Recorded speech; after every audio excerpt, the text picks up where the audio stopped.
Hello, and welcome to Wise Wednesdays with Melanie Morrison. I'm so excited to be here today. I'm feeling the energy, although it's subtle and calm, it feels clean and clear. I'm really happy to have my friend Kate Shipp on today.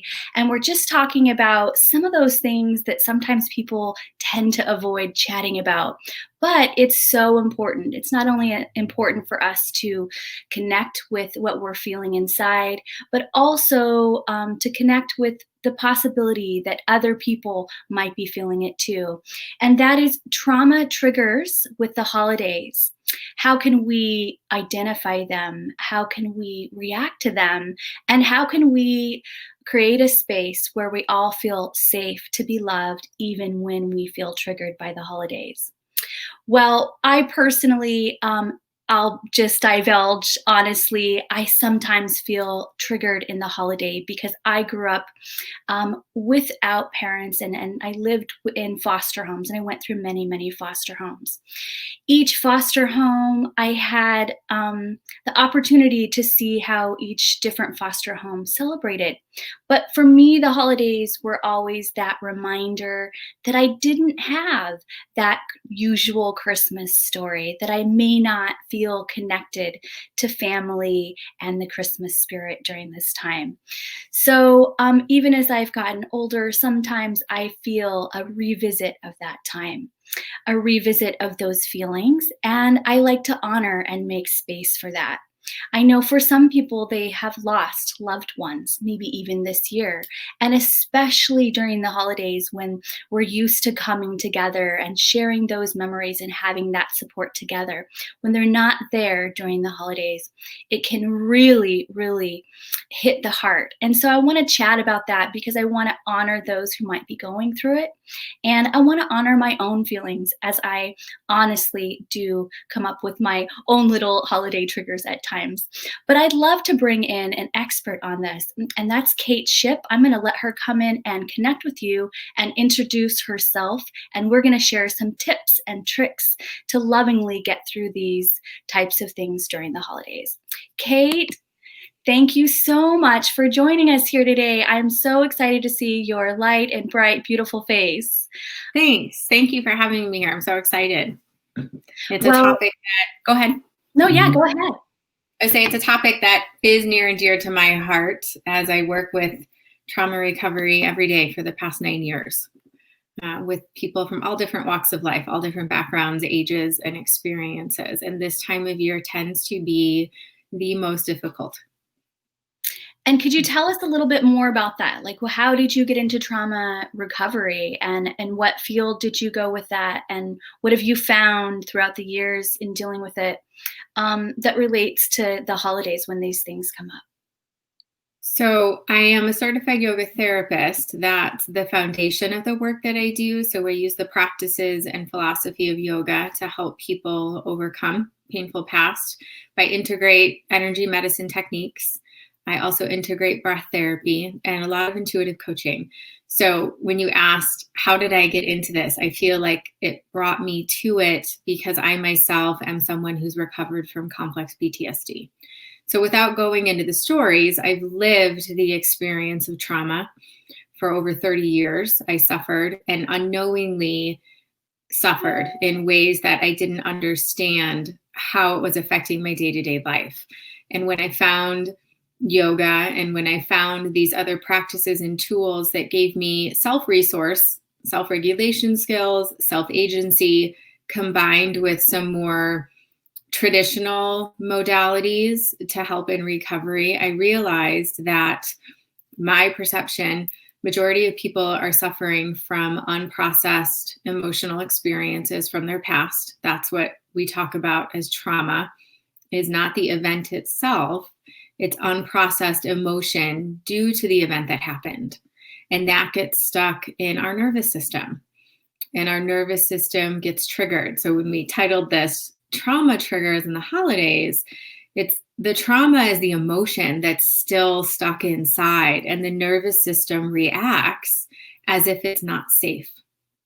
So I found for myself over the years of diving into this work, I mean, through my own healing, through working with so many people over these years, is this need for connection, this need for safety, this need for a sense of belonging without conditions.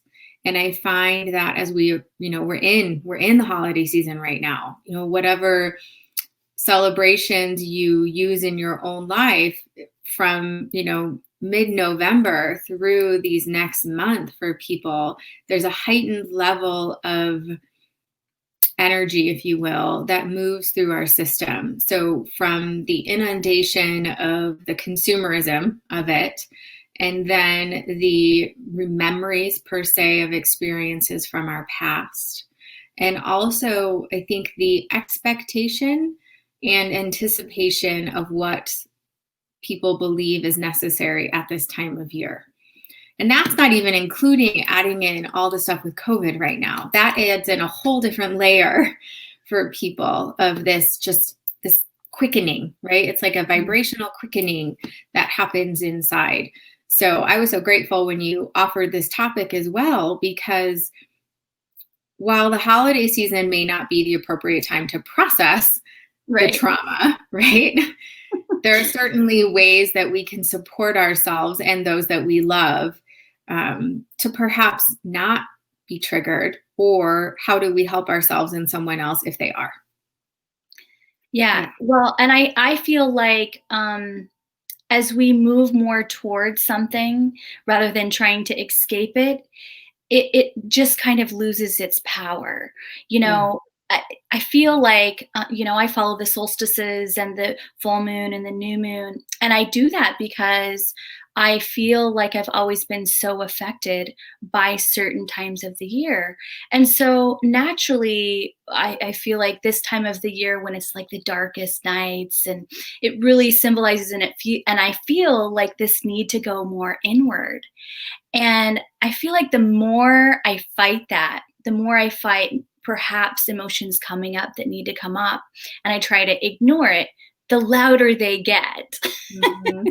So I love that we can be talking about it, that we can take it to the forefront and have a conversation with compassion about it. Do you have particular like identifiers or tools that you really use to kind of take note, like, okay, this is a trigger for me, and how can I work with it? One of the best things I started doing for myself years ago was in the morning, I kind of take an inner temperature check with my physical body, like what's happening in my own physical body. Where am I at mentally? Where am I at emotionally? Am I tuned into my inner wisdom and guidance? Am I connected to the source of love that I follow and ascribe to?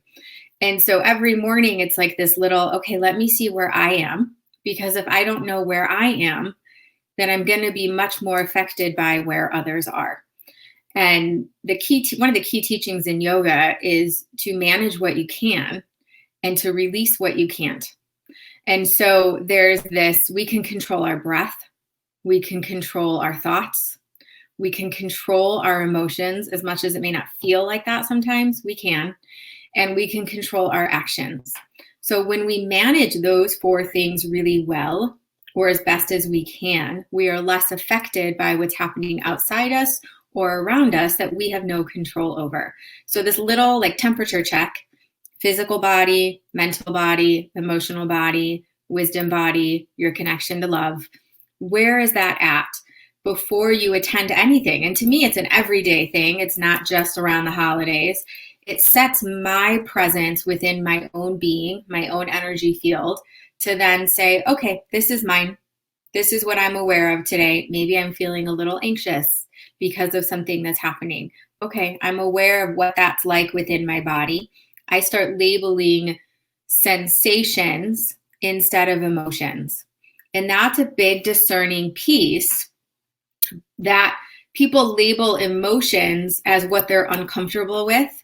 What they're actually uncomfortable with is the sensational experience in their body that the emotions cause. So we'll go with anxiety just because it's one of the most common ones. And that is a mental health crisis in our nation, is people who suffer with anxiety. So anxiety is simply an emotion that we've labeled based on a list of sensations that people experience with it. When I teach yoga for yoga therapy for anxiety, one of the first things I ask is, what are your symptoms of anxiety? And I have the people just kind of popcorn out what they experience. Their heart races, their throat feels like it's closing, they get sweaty palms, they get tension in their stomach, they feel numb in their legs, their mind starts racing, they get dizzy. There's so many symptoms of what we all label as the same thing. So if we remove the charge from the emotional label and say, my body is presenting with sensations, what do I need to do to help my body find peace and safety and regulation? And that's a question to ask is, what am I experiencing? And what is the best thing for me to do for myself because of that experience? So let's say you're going to a holiday gathering. Maybe that's still happening for you, but you know that there could be people there that you're uncomfortable with, or that tend to ask questions that you don't really feel comfortable answering. Maybe there's conflict in some relationships, and you set your own temperature check before you go in. And then you walk in and you're engaging and you're breathing. We use our breath to regulate. And you realize that all of a sudden you feel like you're tensing up. Okay. And you notice that you were okay before, and now maybe your shoulders are a little tight. Maybe your hands are clenching. Maybe you find your jaw is really achy. That's information for you that something is getting triggered. And one of the best things we can do for ourselves in that moment is not go into a story mentally about the trigger. Instead of analyzing and intellectualizing, why am I being triggered? Drop into your breath, notice the sensations in your body, and then ask yourself, what is the next right thing for me to do? Maybe you need to step outside and take a few breaths and get some fresh air. Maybe you need to go into the bathroom and just take a few minutes and breathe. Maybe you get yourself a glass of cold water, because cold water clears our system. It helps our nervous system reset. And you start doing some of these tiny little simple things that other people wouldn't know that you're doing, so you're not drawing attention to yourself, to help you just find balance once again. So that's one simple way that I find that we can start better managing what's happening within us in these times where we have some heightened stress. I like how you said, and you don't need to create a story. I feel like that is so key in it. And I think I would add, like, not to get into guilt over it. Because when you said that, like, oh, well, why am I, and then we can create a story, or then we can just create guilt around it. What's wrong with me? I thought I let this go a long time ago. I should be fine. Why is it, you know what I mean? We just go into this self-talk that becomes so shaming, and we start to hold on to guilt, and that just kind of adds more to what we're already feeling. Absolutely. And I think that's one of the big differences in a yoga therapy model of treating trauma comparatively to a more traditional psychotherapeutic model is in yoga therapy, the story is only important to the context of why you're experiencing what you are. But once you know that, or your body is telling you, I don't remember why, but I'm feeling this anyway, the body doesn't lie. The story can fade because now we can process the energy. We can process the emotion that's stuck. We can process why is it still showing up maybe again, because we have these layers that we work through. And the ego, as we'll call it in yoga, the ego mind wants the story because it thinks if it knows the story, it can control it. But if we can agree that if telling our story or knowing the story or controlling the story changed anything, people wouldn't suffer. I always say you can't talk your way out of anxiety, or people wouldn't have anxiety anymore because they're usually talking about it. Right? We would just feel like, I don't have it.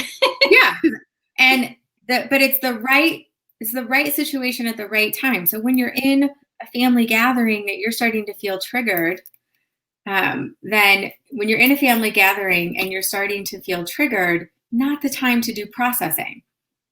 Absolutely the time to say, okay, what do I need to do to take care of myself right now? Yeah. Well, I think too, like also identifying like what your triggers are is helpful. So many times I feel like I found myself in a situation and I ask that question, like, why am I feeling like this? And I do like a little mini checklist. Well, how did I sleep? Well, what did I eat? Like, and I look at, oh, well, what situation am I in? I've learned to honor more that I'm sensitive, that recognize that, if I'm going to be around a lot of people when I'm already feeling like I wanted to stay home anyways, probably going to feel a little triggered. But not go into that story of, oh, why do I have to be so sensitive? Why do I have to feel everybody's energy so intensely? But just kind of acknowledging the few little things that I can say might give me triggers, whether it's someone that's more confrontational, whether it's me in general, if I didn't eat correctly, or if I'm not taking care of my body or getting the sleep I need. I think that's helpful too. Do you have like something as far as identifying triggers that we can kind of avoid? Any thoughts around that? I think it's important to acknowledge what the triggers are. You may be able to label them for yourself as maybe the trigger is a smell, maybe the trigger is a certain person, maybe the trigger is a certain place that you have to go to. I've had a lot of clients when there's childhood trauma, and around the time of year, they then have to go back and visit some of the places where the trauma occurred because that's where the events are taking place. And that can be extremely triggering. So, having present moment awareness to say, this is what's happening now. This isn't happening to me as it did all those years ago. It's also important for them to say, I am only responsible for me. I am not responsible for how these other people receive me. I'm responsible for taking care of myself. I'm responsible for removing myself from the situation. So, this is where I always invite a check in with self on what is an exit strategy for you if you're having to go or choosing to go into a situation where you might be triggered. What is going to be your exit strategy? Is it going to be that you give yourself a time frame? I will stay for 1 hour. And then at that 1 hour mark, I will evaluate, how am I doing? And you'll evaluate it based on before you went into the experience, you did that kind of internal temperature check. And then at that hour mark, okay, how am I doing right now? Am I feeling grounded? Am I feeling settled? Is my breath going well? Am I making good choices in what I'm engaging in with conversation, with the intake of food? If you partake in alcohol, where are you in that? And you kind of give yourself these mini check-ins along the way. And if you choose that you need to leave, important that you have a way that you feel like you can exit without having to give reason or defense. Thank you so much. I've enjoyed myself here. It's time for me to go. And then releasing any guilt around that. I think you named something so important, Melanie, is that people who tend to have triggers, I mean, everyone has triggers, but people who tend to self-identify where they're recovering in trauma, they tend to guilt and shame themselves for feeling the way that they feel. And remembering that there are no wrong emotions. We want to be able to label the emotion and not act in the emotion, and no longer shaming or guilting when we're having an emotional experience that maybe we don't even understand. I think sometimes this time of year for people, they don't even know why they're having these experiences. I've had so many clients these past few weeks that are like, all this stuff is coming up. And in yoga, we believe that it's coming up to go. It's coming up because your body is saying, I don't want to hold on to this anymore, but only processing at that right place and right time. So the awareness of the trigger is information as to where you're holding it in your body. So this is something that maybe a little bit a different approach to the understanding of triggers is. There's a time and a place to avoid being triggered and making good choices so you're not putting yourself in that environment if you don't need to. And there's another layer of awareness that says, what are my triggers? And the only way to know that is to be really attuned with what's happening within your physical body. To know if I'm listening to this song and I find myself really tense, that song triggers me for some reason. If I'm watching this holiday movie that I find that I enjoy, and then all of a sudden a certain scene comes on or a certain song, and my system starts getting a little activated, that's a trigger. And you don't have to divulge into why it's there. It's just simply telling yourself right now in this moment, I'm okay. And if I'm not okay, I will take care of myself so that I am. So the awareness of the trigger is related to the experience in your body. That's the only way that we know that we're even being triggered. Later on down the line, maybe after the season is over, then there's a space that says, the way my body responds to these triggers is information so that I can finally overcome them. So instead of avoiding the experience of the trigger, you allow it to simply be there and let the energy move with specific practices.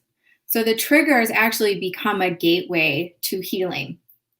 But in this season, it's not the time nor place to use the situation of going to a family event or maybe just seeing the decorations all around town, maybe a trigger for some people.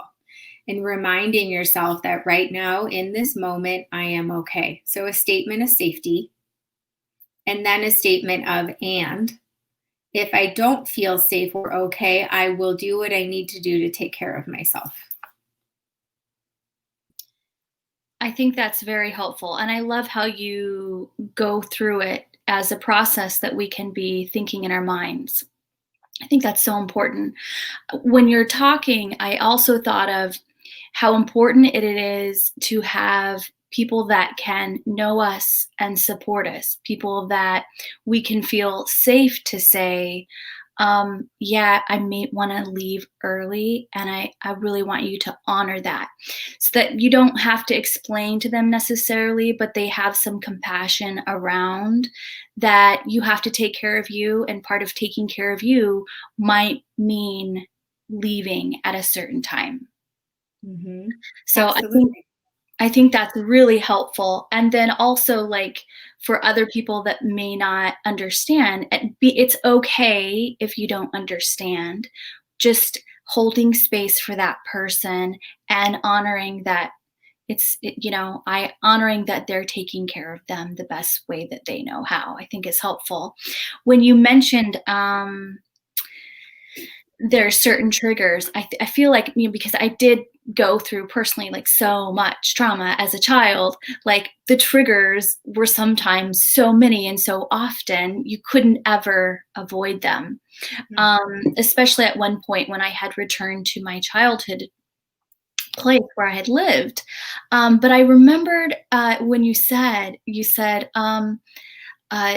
can change those triggers into healing things and healing instances. And I remembered a park that I used to go to as a child, and I would take my kids there during certain holidays. And for a minute, I was like, I don't want to go there, because it was like a 4th of July place park, where you'd go to see the fireworks. But I remember thinking, oh, I just don't want to go there anymore. I feel triggered there at this park, or this, where I had kind of some icky memories there. And then I said, nope, you know what? This is like one of the only really cool parks in the town.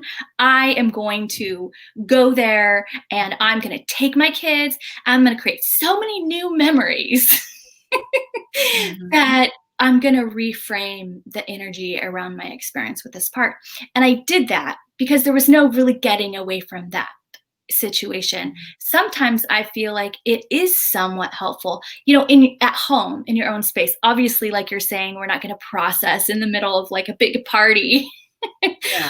But I feel like I do kind of do that at home, like little things where there's just something so empowering about making my own traditions Hmm. that you know, personally I didn't really have a lot of experience with Christmas, because when I was young it was really neglected and it was like Christmas didn't exist in that world.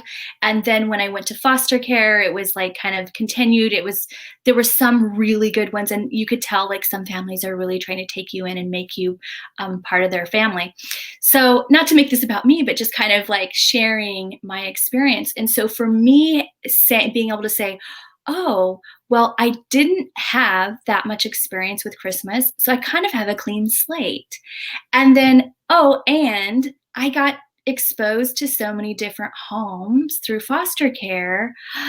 I kind of have a lot of examples to pull from so that I could take all of these little pieces and threads that became a beautiful way to create my own celebration. And that feels quite healing to me. Hmm. And same with, like, the feeling of not feeling like I had family, not growing, you know, that's, you know, some people really grow up surrounded by this beautiful family that supports and loves them. And for me, it was like, "Oh, well, I get to choose. I get to pull these people close to me and really make them part of my family experience." So, yeah, I don't know. I just wanted to share that. I just feel like you can really approach it in a very empowering way. Did you have any thoughts about that? Yeah, and I think people learn. We learn through story.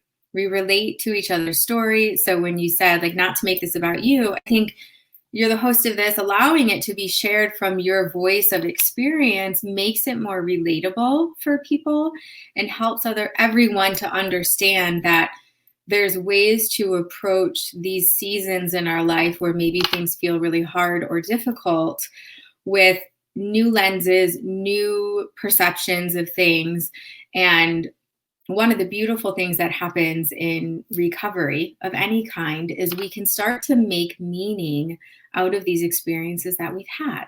And you name that with, going to this park that had a past memory of some suffering that you chose to shift it by saying, I can choose to allow that to continue to affect me in this way, or I can show up for myself honoring that pain from the past and honoring that I have the ability to make new memories and new beginnings. So trauma and these triggers there's a big statement of and around, and is such a powerful word. It's not, if we remove the word but, right? This happened to me, but, and instead this happened to me and. This is the story from the past. This is what occurred. And now I'm going to do this. And the and creates the empowerment phase. The and says, I'm not numbing, repressing, avoiding, forgetting what happened, because we know that's not going to happen. Right? Even when we clear it and overcome it, we're still going to remember. We just won't be charged or triggered by it anymore. And here's what I'm going to do moving forward. I'm going to choose to make my own traditions.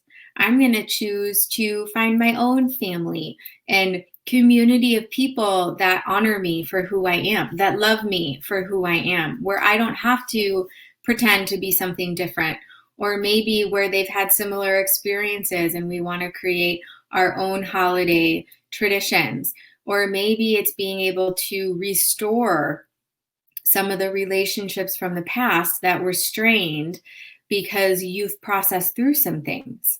So I think there's an opportunity for both in this, is being able to say everyone's coming into the season with their own experiences, and in working with clients like yourself where they didn't have loving families, and working with clients where they would say they had the most loving family, there's still this underlying unmet need.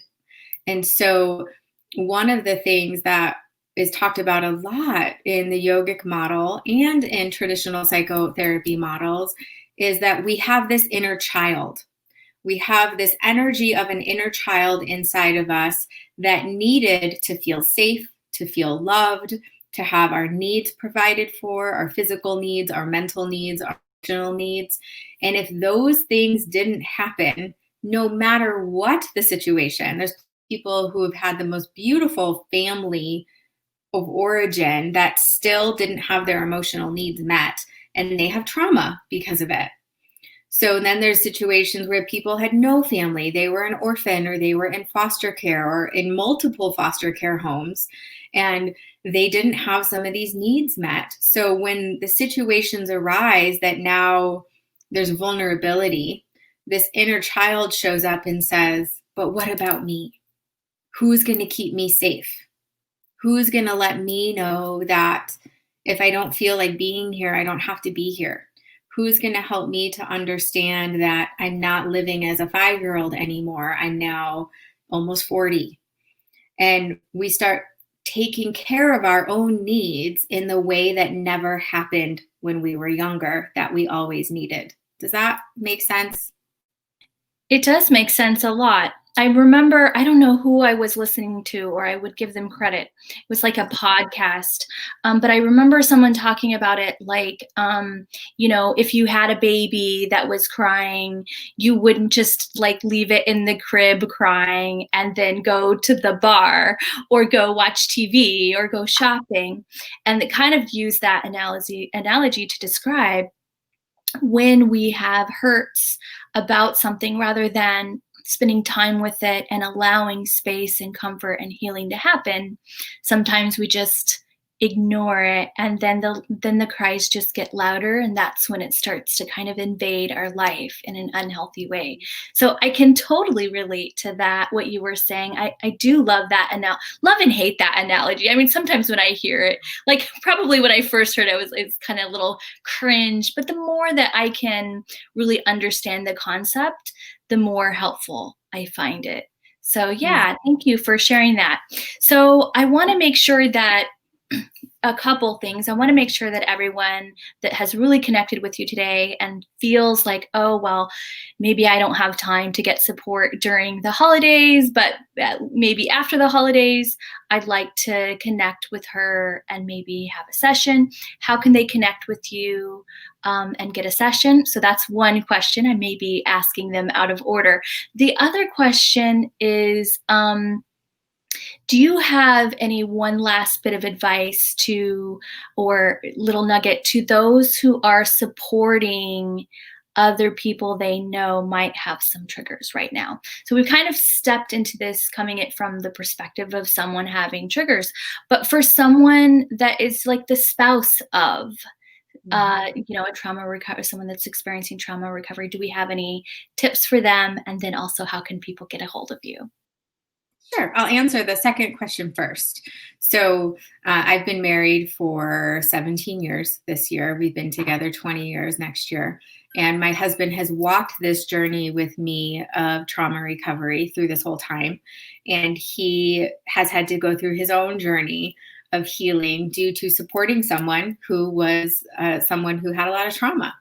And one of the biggest teachings that he would say, if you were to answer this question, I know this, is to be an empathetic witness to what your loved one is experiencing without trying to fix them, without trying to save them, or without trying to rescue them from the situation.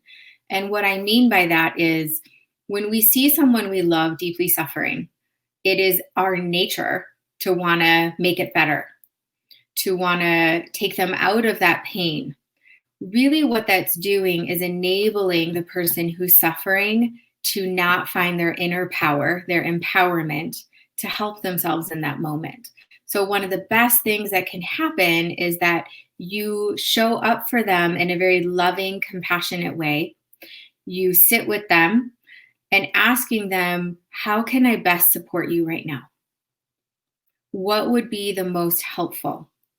Instead of telling them what to do, which when someone's in some sort of trigger, that is not going to be helpful.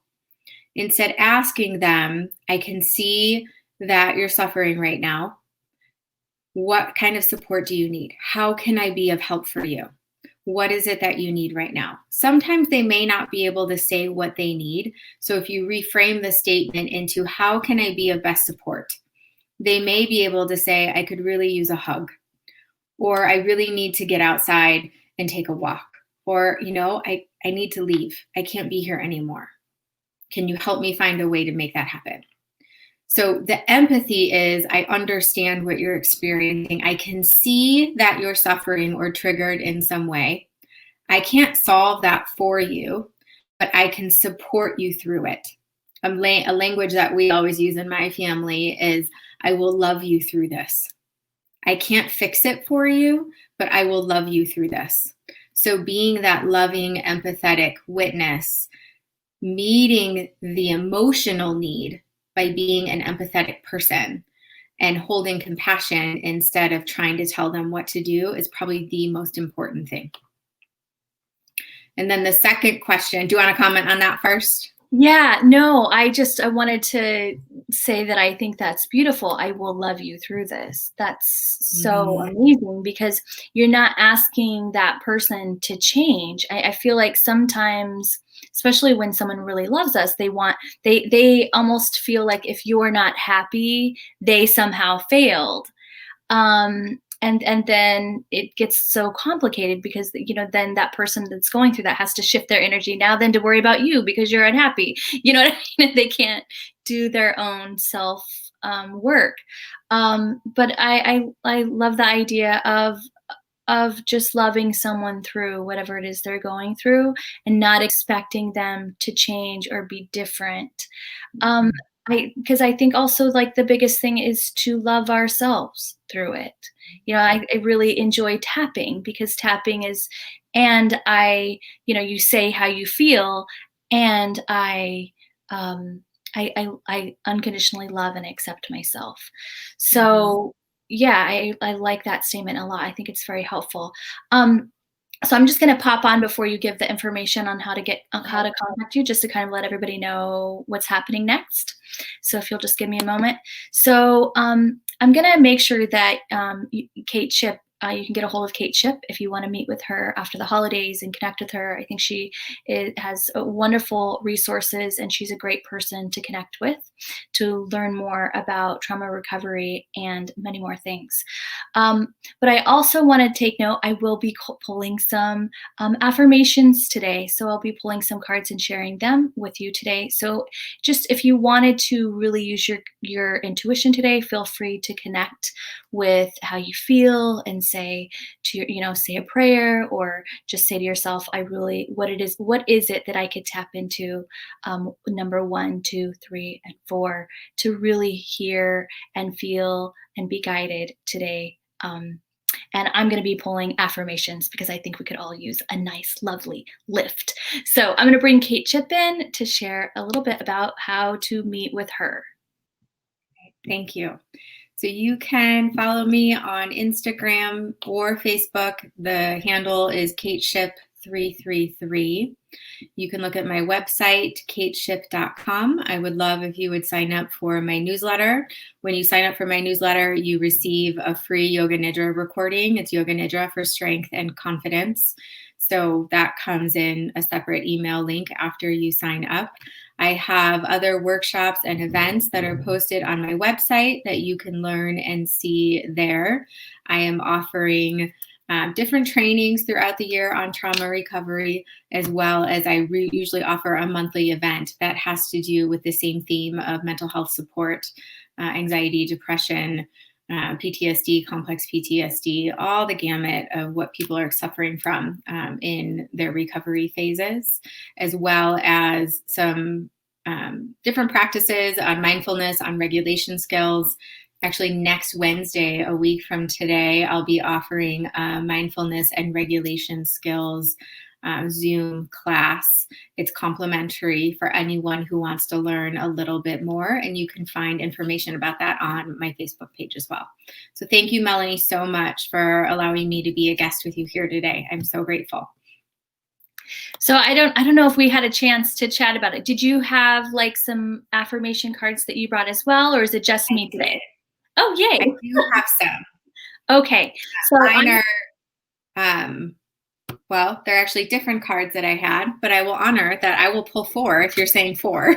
So what we'll do is we'll pull, we'll go back and forth. So Okay. I'll let you start. You can tell us about what cards you have, and then we'll set the intention. That's card number 1.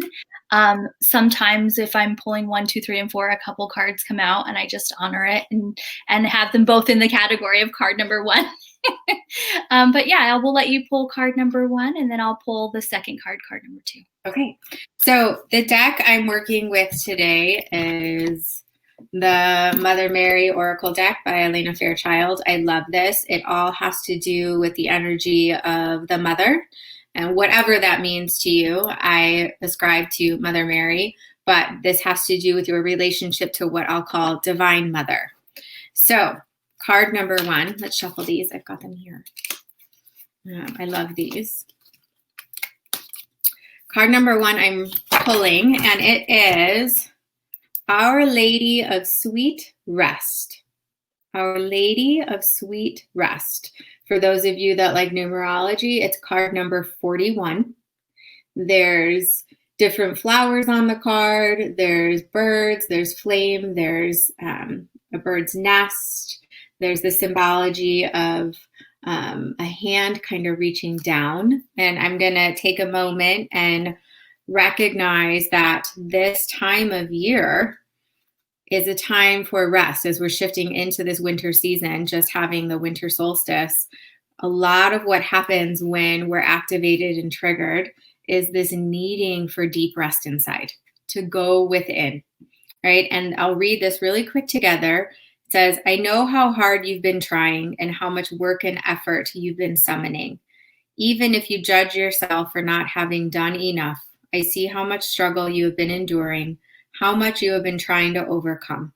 You will succeed. You are capable. But even the earth requires retreat and rest in order to replenish and continue. For now, beloved, it is time to rest and be with me. Suspend your activity and your judgments and just let go. Solutions may come to you in this time, but it is a time to simply be with me. Let us rest together in the sweetness of divine love. I love that. And I love that you mentioned that, because I think it's so important to remember that just because everybody is going, and burning both ends of the candle doesn't mean it's not time for us to acknowledge that if we need self-care, when we need self-care. Mm-hmm. So thank you. I know I've definitely been resting more. So wonderful. Yeah, I wanted a bit of a visual. So I did this deck with my affirmation card. Pulled my affirmation card from here. I did it while Kate was chatting, just to save on time. But this is from Louise Hay. This is just a regular affirmation card. And so I pulled the card, and then I pulled from this particular interesting deck by Belinda Grace. So the one I got is this one. So it says, I'm at peace with my own being. I love myself and trust that I'm making the right choices. So it's the back is, I follow my inner wisdom.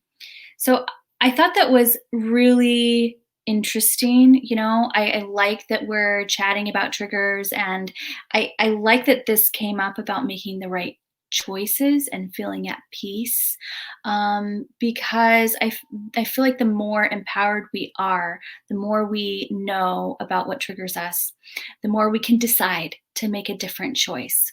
So rather than staying in a situation that feels uncomfortable and pushing through it, or rather than, you know, kind of escaping or band-aiding it with some sort of excess food or drink or whatever it is, we can start to just really be at peace with our emotions and feel empowered to make the choice that's right for us at the time and for long term.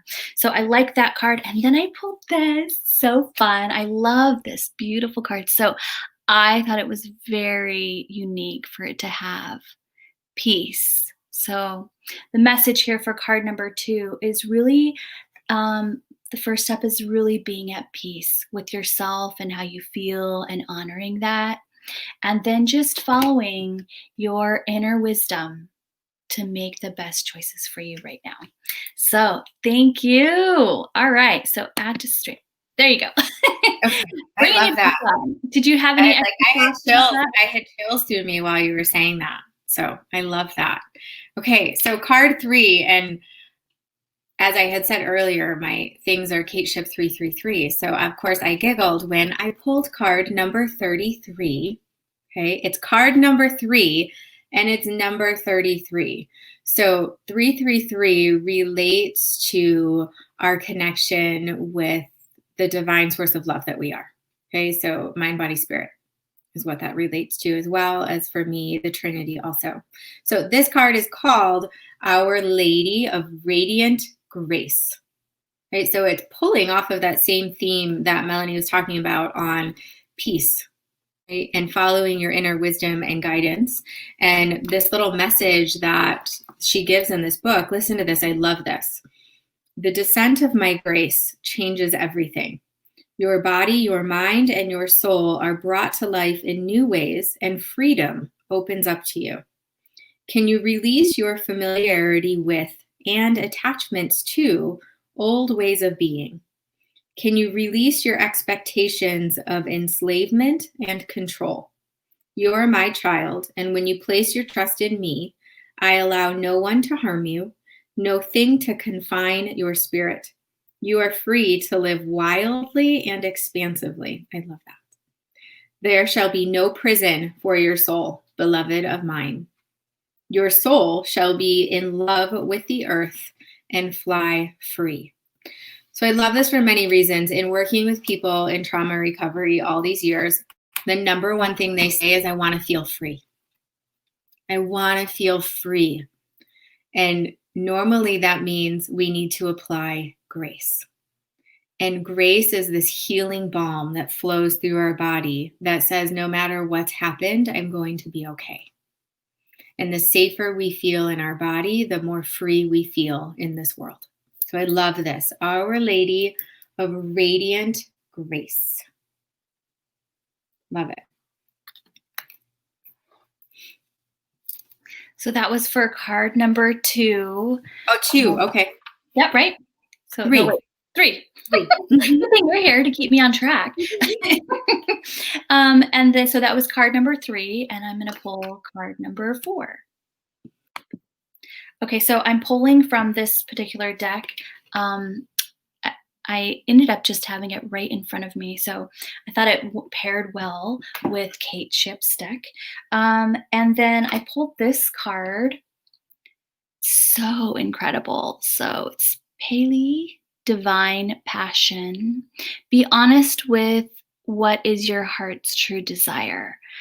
I thought, wow, that's incredible. So we're kind of, it feels like a progression, you know, coming at peace with yourself, really connecting with how you feel and releasing that, and clearing that. And then you can really start to pull in what it is that you want to bring into your life. So I love this. And you know what I like about this is it just reminds us to connect with what it is we really want to see, what it is that we really want to shift, what it is that we really want to step into.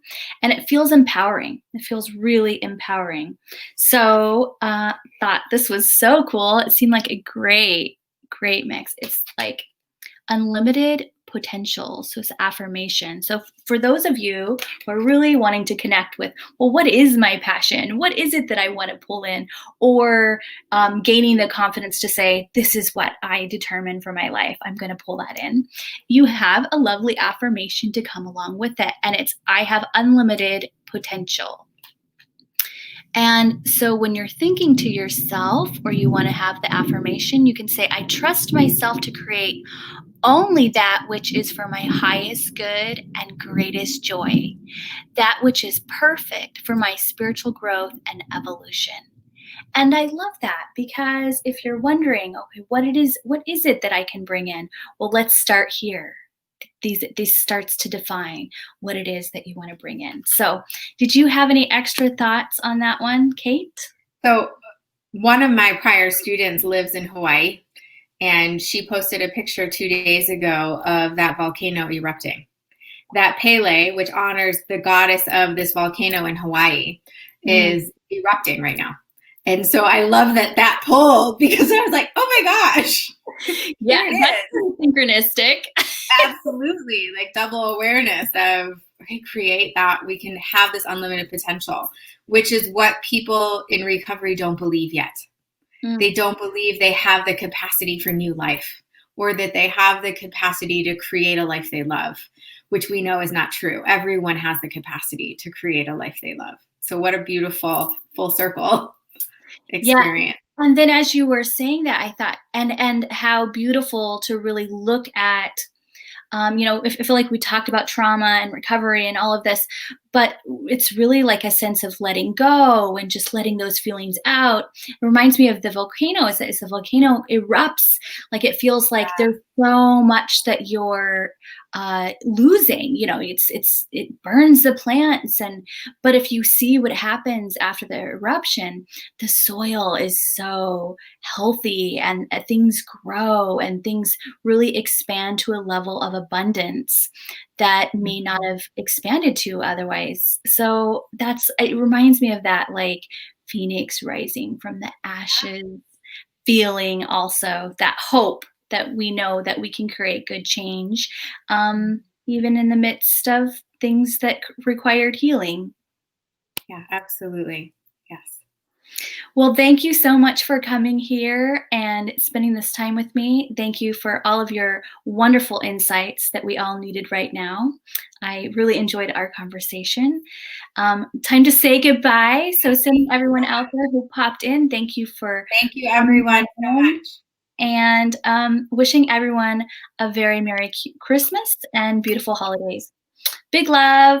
Bye-bye. Bye.